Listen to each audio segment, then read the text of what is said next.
welcome to Gemstone Tarot. Leia is on the bed. There she is. Hi Leia. Hi sweetie. She's been sleeping a lot. She's an old girl. Monday the 20th of April 2026. Not much happening in the street today. I've got my curtain closed actually against the sun, so I can't see an awful lot, but even if my curtain wasn't closed, the big news, did I tell you? Yeah, I did. I think they're coming to dig up all the water pipes soon. Slowly and deliberately. Even though they dug up all the gas pipes and could at the same time have done the water pipes. But no, they have decided to completely separately do that and dig it all up again. This must be the most dug up road in history. So there will be a lot of and all that kind of thing. We are going to have a little story from the almanac. Do do do do do. Golden leaves. Do do do do. Oh, never gets old.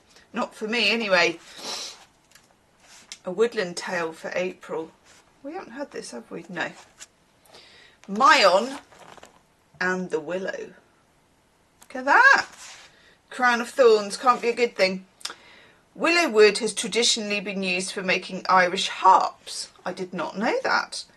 In medieval Ireland, harps were played outdoors and stored outdoors. That's hardcore. It rains a lot in Ireland.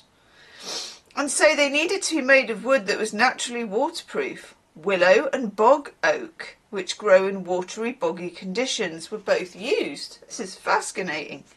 Willow also has long associations with magic and healing and is said to have magical properties. That is what is behind this strange story. Mayon was a legendary High King of Ireland, married to the love of his life, presiding over a settled and productive kingdom. What could go wrong, eh? But Mayon had an unhappy secret. He had extremely long ears. I quite like them, actually. Like a horse, which he always hid beneath a hat. Only once a year did he reveal them when his hair needed to be cut.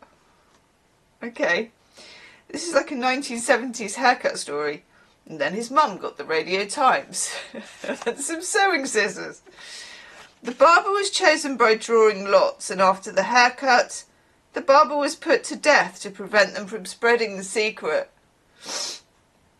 That's hardcore. Now it happened one year that the only son of a widow was chosen to cut the king's hair, and the widow went and pleaded her son's life be spared. Reluctantly, King Mayon agreed on condition that the young man swore on the sun and the wind never to tell a living soul about the haircut. The man swore, of course, then cut the hair, then went back to his mother. Over time, the secret began to bear down on the young man until he grew pale and eventually sick. His mother sought out the advice of a wise druid who said relief from this burden is simple. He must go out into the wild woods, find a tree and whisper the secret to it. So the young man took himself off to the woods and chose a beautiful gnarled old willow tree. He whispered to it, then returned home feeling light and happy. It just so happened, however, that not long after, the king's harpist was in need of a new harp. He set off into those same woods looking for a suitable tree from which to make the harp.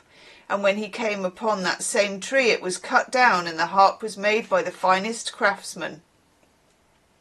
Day came when the harpist would play it before the king and the court. But as the harpist began to pluck the strings, instead of the beautiful lilting notes, came out the phrase, "The king has horse's ears." The court fell silent and everyone looked at the king. There was nothing else for it.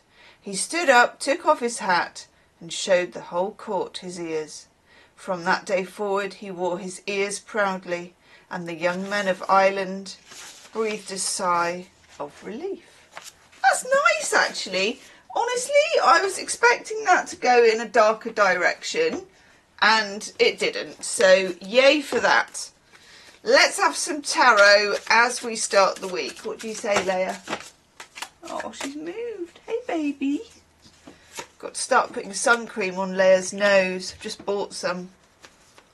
I haven't actually attempted to A, find it, because I've lost it obviously, it's in a really small pot, and B, oh my god, and B, get it on her nose without her. It's non-toxic, it's cat for it's special cat stuff, but she's going to hate it. She's going to just wipe it off, isn't she? She's a bit of a sun worshipper, unlike myself. Oof.